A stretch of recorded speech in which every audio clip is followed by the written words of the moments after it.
Hello student, 12th class physics जो हमारा previous lecture था वहाँ पे हमने डिस्कस किया था motion of charge particle in uniform magnetic field. आज का जो हमारा लेक्चर है हमें डिस्कस करना है बायोट-सावर्ट्स लॉ। जो हमारा प्रीवियस लेक्चर था वहाँ पे हमने फोर्स कैलकुलेट किया था और वहाँ पे हमने 3 केसेस डिस्कस किए थे और तीनों ही केस मोस्ट इंपॉर्टेंट थे। फर्स्ट केस में हमने थीटा 0 और 180 लिया था, सेकंड केस में थीटा 90 डिग्री लिया था और थर्ड केस में हमने एनी आर्बिट्रेरी एंगल के लिए फाइंड किया था जहाँ पे हमें हेलिकल पाथ मिला था।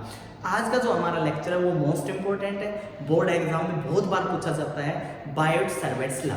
अब तक हमने जो हमारा प्रीवियस लेक्चर था वहाँ पे हमने सिर्फ फोर्स कैलकुलेट किया था, मैग्नेटिक फील्ड कैलकुलेट नहीं किया था। अब हमें क्या कैलकुलेट करना है? Magnetic field. तो मैग्नेटिक फील्ड कैलकुलेट करने के लिए हमारे पास 2 लॉ है, 2 लॉज है। उन 2 लॉज का हम यूज करके मैग्नेटिक फील्ड कैलकुलेट करेंगे जो एक्सपेरिमेंटल लॉज है। फर्स्ट है हमारा बायोट-सावर्ट्स लॉ और सेकंड आएगा हमारा एम्पियर सर्किटल लॉ। तो इन 2 लॉ पे ही पूरी यूनिट चलनी है, इन 2 लॉ से रिलेटेड ही न्यूमेरिकल पूछे जाते हैं। तो आज का जो लॉ है वो मोस्ट इंपॉर्टेंट है और वो है हमारा बायोट-सावर्ट्स लॉ। तो शुरुआत करते हैं हम बायोट-सावर्ट्स लॉ से जो मोस्ट इंपॉर्टेंट रहने वाला है। बायोट-सावर्ट्स लॉ था क्या? क्योंकि जब हम किसी भी करंट कैरिंग वायर में से या कंडक्टर में से करंट पास कराते हैं, मान लो हमने कोई हमारे पास XY कंडक्टर है और उसमें हमने करंट पास कराया और जब हम इस वायर में से करंट पास कराते हैं तो इससे एक r डिस्टेंस पे एक ऑब्जर्वेशन पॉइंट ले लेते हैं P। इस P पॉइंट से हमें इस वायर के अंदर मैग्नेटिक फील्ड कैलकुलेट करना है कि इस वायर में कितना अमाउंट का मैग्नेटिक फील्ड होगा। तो अपने पास एक यूनिफॉर्म वायर है तो यहाँ पे हम क्या कर लेते हैं, स्मॉल पोर्शन कट कर लेते हैं, स्मॉल एलिमेंट कट कर लेते हैं जो हमें स्मॉल कट कर लेंगे, टोटल के लिए सभी को ऐड कर देंगे, हमें टोटल क्या मिल जाएगा? मैग्नेटिक फील्ड मिल जाएगा। तो स्मॉल एलिमेंट हम कहीं से भी कट कर सकते हैं। तो हमने यहाँ पे स्मॉल एलिमेंट कट किया है DL और जो DL की डायरेक्शन होगी वो करंट की डायरेक्शन में होगी। तो यहाँ पे हमने स्मॉल एलिमेंट क्या कट किया? DL। ये हमारा ऑब्जर्वेशन पॉइंट था। यहाँ पे हमारा ऑब्जर्वेशन पॉइंट के लिए जो डिस्टेंस होगा उसके लिए हम एक पोजीशन वेक्टर लेके चलेंगे जो हमारा क्या रहेगा? R। DL हमारा करंट एलिमेंट है, R हमारा पोजीशन वेक्टर है, दोनों वेक्टर हैं, इनके बीच का जो एंगल है वो हमारे पास क्या है? थीटा। वो हम क्या लेके चल रहे हैं? थीटा। अब हमें करना क्या है? हमें करना है मैग्नेटिक फील्ड कैलकुलेट। हमें स्मॉल अमाउंट, अगर हमने स्मॉल करंट एलिमेंट अगर यहाँ से कट किया है तो यहाँ से हमें स्मॉल अमाउंट का ही क्या मिलेगा? Magnetic field. तो हमें वो मैग्नेटिक फील्ड कैलकुलेट करना है। ये जो हमारा बायोट-सावर्ट्स लॉ था ये एक्सपेरिमेंटल लॉ था। तो बायोट-सावर्ट्स ने इसकी डायरेक्ट वैल्यू दी थी जो हमें मैग्नेटिक फील्ड कैलकुलेट करने में क्या करेगा? हेल्प करेगा।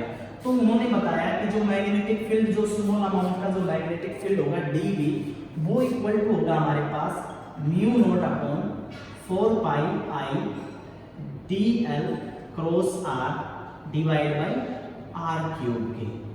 ये एक्सपेरिमेंटल वैल्यू थी, ये लॉज थे, ये कुछ रूल थे जो डायरेक्ट हमें अप्लाई करने हैं और हमें याद रखने हैं।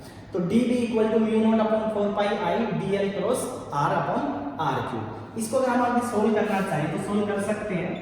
dV equal to mu not upon 4 pi I, हमें पता है जब क्रॉस प्रोडक्ट होता है तो जब क्रॉस प्रोडक्ट को रिलीज करते हैं तो हमारे पास साइन थीटा आता है।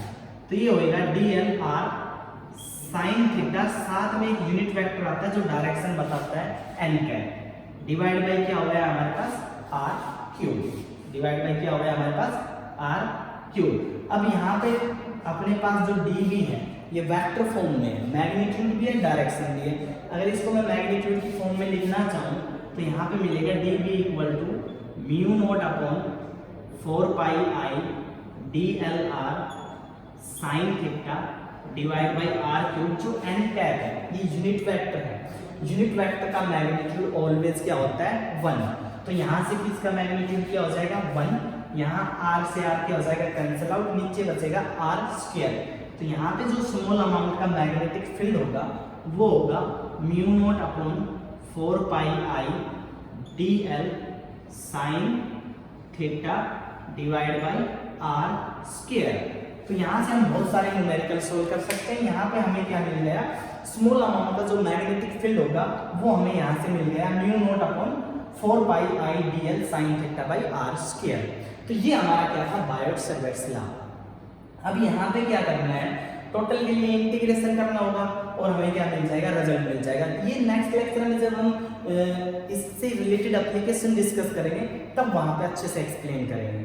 अब यहाँ पे कुछ टर्म्स है जिनको एक्सप्लेन करना बहुत जरूरी है, जो बहुत बार एग्जाम में पूछी जाती है। जैसे हमारे पास कांस्टेंट है म्यू नॉट अपॉन 4 पाई, तो इसकी वैल्यू होती है और इसकी यूनिट भी हम म्यू नॉट जो है हमारे पास एब्सोल्यूट परमेबिलिटी, इसकी यूनिट भी डिफाइन करेंगे। तो जो हमारे पास म्यू नॉट अपॉन 4 पाई होता है, इसकी वैल्यू होती है 10 की पावर माइनस 7। यहाँ से अगर मैं म्यू नॉट निकालना चाहूँ तो 4 पाई इंटू 10 की पावर माइनस क्या आ जाएगा, 7। अगर मैं इसकी यूनिट बताना चाहूँ म्यू नॉट की, तो कैसे एक्सप्लेन करेंगे। जो अपने पास मैग्नेटिक फील्ड होती है उसकी यूनिट होती है टेस्ला। क्या होती है, टेस्ला। तो मैग्नेटिक फील्ड की टेस्ला हो गई। म्यू नॉट अपने पास कांस्टेंट है, इसकी मुझे यूनिट डिफाइन करना है। यहाँ पे आई क्या है, करंट, करंट के लिए हो जाएगा एम्पियर। ये स्मॉल एलिमेंट डी एल है, लेंथ, लेंथ के लिए हम मीटर यूज करेंगे। नीचे गया है आर स्क्वायर डिस्टेंस, इसका मीटर स्क्वायर हो जाएगा, तो 1 मीटर से मीटर कैंसिल, डिवाइड में क्या आ जाएगा मीटर। साइन थीटा अपना एंगल है, इसकी कोई यूनिट नहीं होगी, तो यहाँ से अपना हो जाएगा म्यू नॉट टेस्ला मीटर पर एम्पियर। तो यहाँ से म्यू नॉट की यूनिट आ गई टेस्ला मीटर पर एम्पियर। तो ये इसकी क्या आ गई है, यूनिट आ गई है। तो ये हमारा क्या था, बायोट-सावर्ट्स लॉ।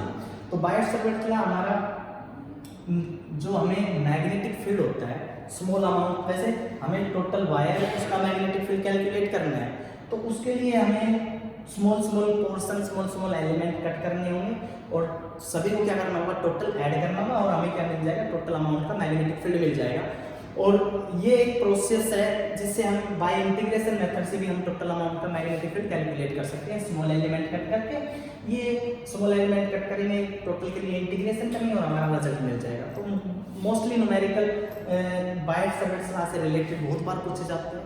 तो यहाँ पे हमारा बायोट-सावर्ट्स लॉ जो एक्सपेरिमेंटल लॉ था वो क्या हो जाता है, कंप्लीट। तो नेक्स्ट लेक्चर में इससे रिलेटेड कुछ न्यूमेरिकल डिस्कस करेंगे और